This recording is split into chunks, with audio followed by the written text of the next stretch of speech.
Hello guys, today I'm gonna show you how you can make your Windows PC shut down after certain minutes or even hours.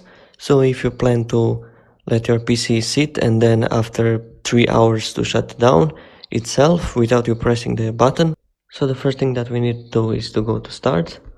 We need to type this task scheduler or scheduler and we just click on this app.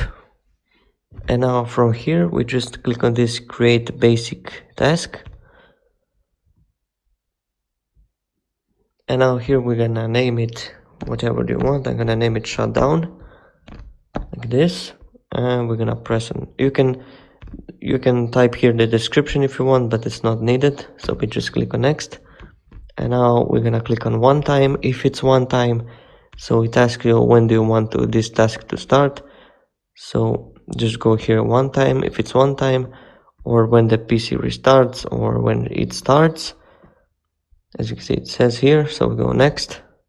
And now we put the time that we want it to be restarted, to shut down. So I'm gonna say 1 hour. I'm just gonna type it here, like this. And here we put the date and the time. And just we click here next. And then here make sure it's selected start a program. And we click next. And now here on script, we're gonna type shutdown. Shut down like this. And now here we're gonna type /s, then space /f, then space /t, and then space 0, like this.